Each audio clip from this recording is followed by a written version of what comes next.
I hate paying bills. So embarrassing, but I need a safe place. I've been in 6 different apartments in the past year. My problem is I don't want to pay my bills. I feel like once I pay bills, I won't have anything else. I'm in a cycle of not paying bills, getting kicked out. I make $21 an hour. Daycare is $72 weekly.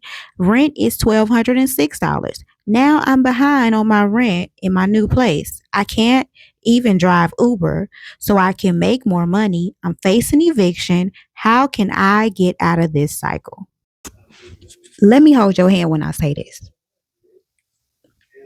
And I'm going to say this with the best intentions. I want you to win. But it's time for you to grow up, baby girl. You're not a baby anymore. You have made decisions that has caused you to be in this situation again and again and again. I'm going to say this to you like this. No one likes to pay bills. That's a great feeling to not like paying bills. So if you don't like paying bills, why create more bills? At some point, you have to look at yourself. I love the fact that now you want to solve this problem because you can't get yourself out of this. That's the first revelation that I need you to have.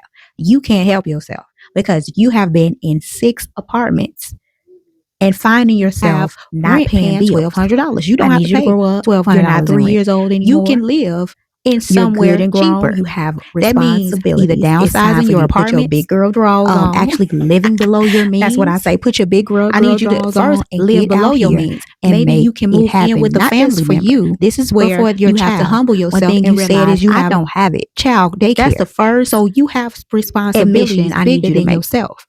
But one of the things that we don't want to do is we want to escape. I just don't have the reality that everybody has to face. I've been there.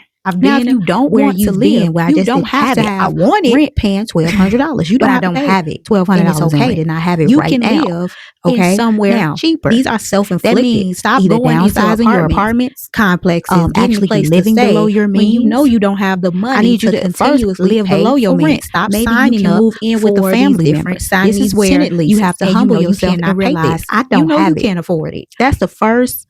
We have to ask ourselves, can we really ask ourselves? Most Americans don't want to make that admission. Can I afford $1,200? Don't have it. You can't. If you're making minimum wage or less than minimum wage in your city, where you've been, where I just didn't have it. I want it, rent. Okay, but that's okay. You can't afford that. Okay to not have it right now. So you have to look at other opportunities. Okay, maybe that means these are self-inflicted. Stop going into an apartment. You're going to have to be uncomfortable, complex, because you need a place to stay. But first, you have to acknowledge that you don't have it. Continuously, you don't for rent. That's the number one admission. I need you to admit, especially when you're going to someone else, because what happens you can't afford it. How can I get out this cycle? We have to first admit you don't have it. Really ask ourselves. Second, you need to go seek out help.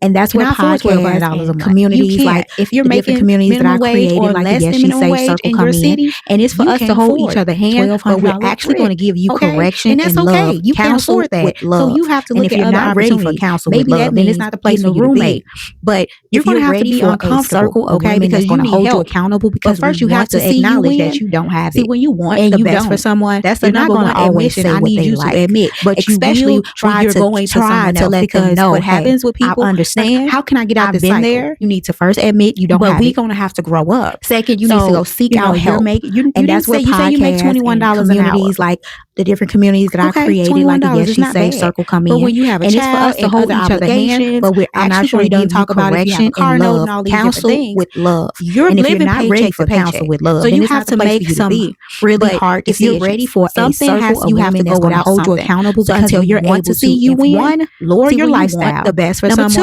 You're not going to always say your income. Like. That may mean going back to school, try to let them know. You're going to have to lean on someone else. Why? Because you have a mouth to feed.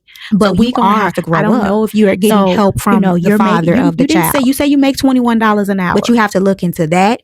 See if his family is willing to help you. Whether that's daycare and other obligations. I'm not sure you don't talk about if you have a car note and all these different things. You the $72. You're living paycheck to paycheck. Ways to say how can I lower my life? Really hard decisions. I only make something has to have to go without. How can I make until you're able to? One, lower your lifestyle. Number two, increase your income. That may mean going back to school, getting a trade. You're going to have to lean on someone else. Why? Because you have a mouth to feed. So I don't know if you are getting help from the father of the child. But you have to look into that, see if his family is willing to help you, whether that's daycare. Maybe they can watch the child for you while you go out and work, and that will save you the $72. You got to look at ways to say, how can I lower my lifestyle? I only make this amount. How can I make this work for me? First, find that solution. That's the number one solution that you have to find. The second thing you said, I can't drive Uber because so I can make more money. I'm reading off the paper right now.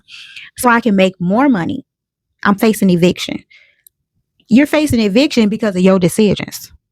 And you have to admit that this is your decision. You have done this 6 times. There is no excuse for this decision. You go into a renting, you going into a contract from one place. Now you're in your new place and you're doing the same thing. What this tells me is that you have not learned the lesson. You failed it. And most of the time, this is why I say a lot of times we have to get sick and tired of ourselves. The stuff that we tell ourselves, oh, I can afford this. Those lies that we're telling ourselves, we got to get tired of lying to ourselves. That's number one. I actually need to say that's number one. Stop lying to yourself. Okay. Look yourself in the mirror and say, baby, we got to grow up. You've made too many decisions about not paying your rent. You are known as a person who don't want to pay rent. You're a person who don't want to pay your bills. You said it. I hate paying bills. I do too. Join the club. I don't know nobody that's working that like paying their bills. I don't like paying bills, which is why I had to learn how to eliminate bills. I go through my budget and I find a way. How can I eliminate bills? That's the number one strategy that I look for. Okay. Because I don't like paying bills. I got rid of all of my monthly subscription. I don't pay the convenience tax. So I don't need anybody delivering any packages to me. I will get up and get my groceries. I will pick it up at the store. I'm not paying the convenience fee.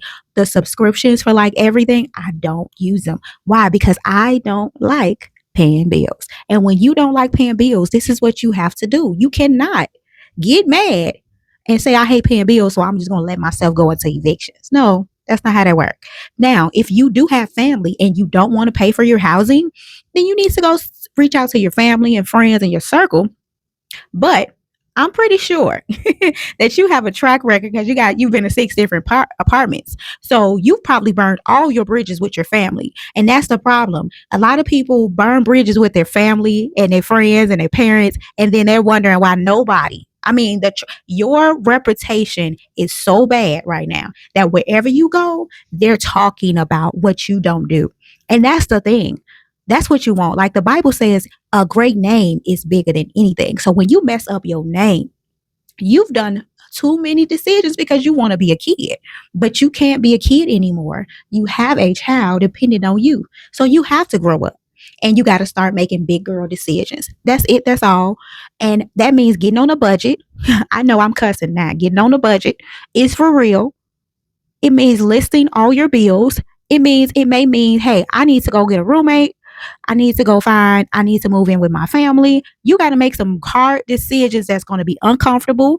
I may have to get on public transportation because I don't need to be paying for cars or Ubers to get around. I may have to move back home with my parents, but you got to do something just like that and deal with them because it's cheaper and what they want me to do in that house instead of trying to be grown when you are not ready. That's what you're telling everybody. You're not ready to be grown and your record is horrible. If I was your friend, I wouldn't be your friend, like honestly, because you're not gonna be able to tell me this sad story and think I'm going to be feeling bad for you. No, I feel bad for that child. I don't feel bad for you, sweetie, because you've done this 6 times. No one that hears this story is going to feel bad for you because you're walking around here knowing you're not going to pay your bills. Because what you said, I hate paying bills. You're saying when it's gone, I don't like the fact that when my money gone. No, you haven't learned how to save. You haven't learned how to pay yourself first. And I need you to learn that.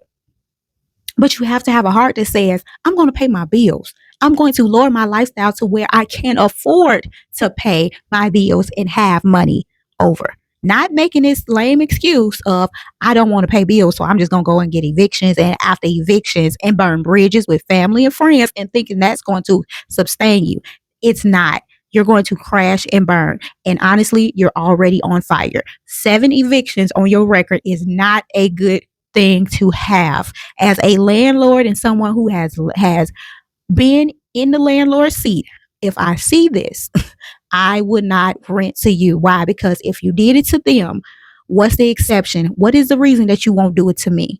No one should rent to you until you learn and can prove that you can be in somewhere where for at least 1 year and pay your bills every single month without excuses. We don't want to hear that as a landlord. No one wants to hear the excuses.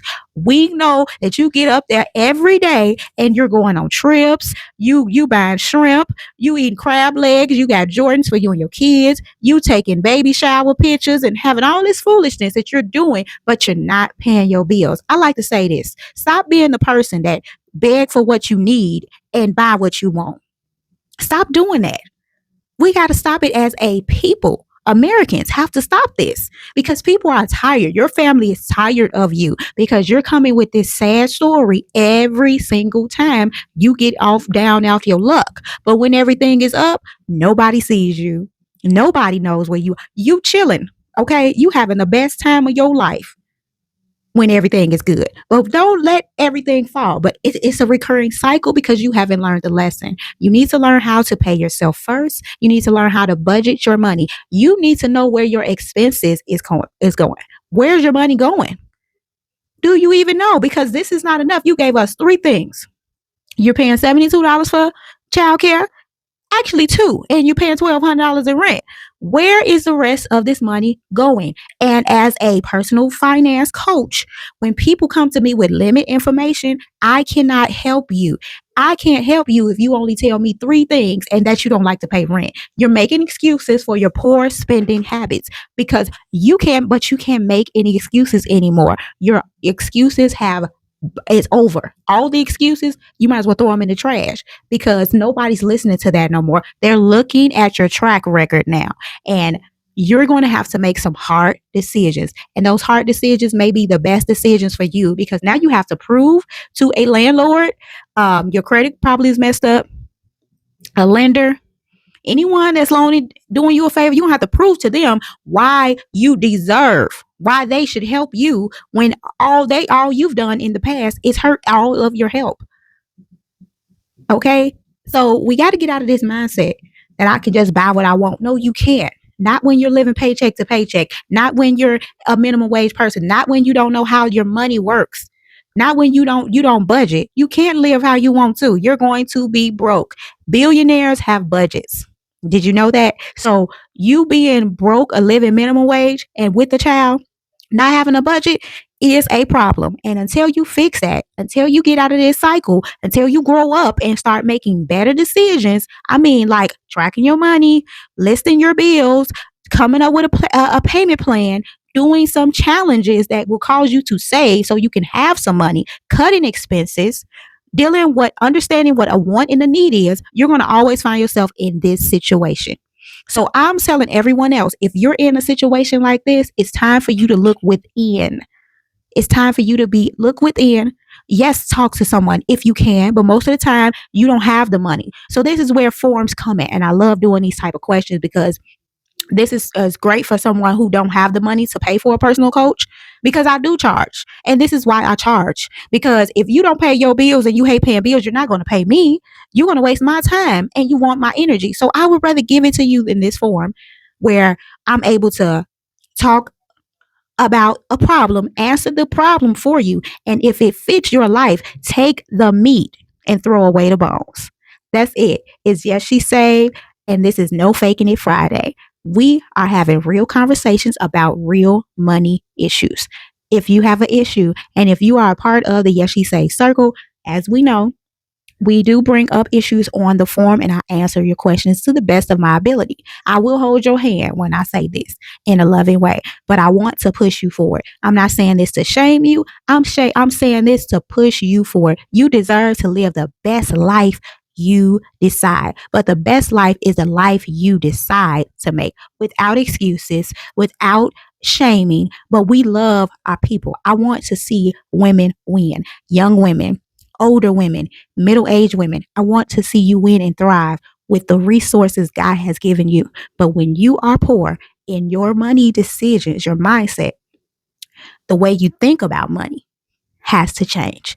And that's what we're dealing with. How you think about the money you have. See you next week.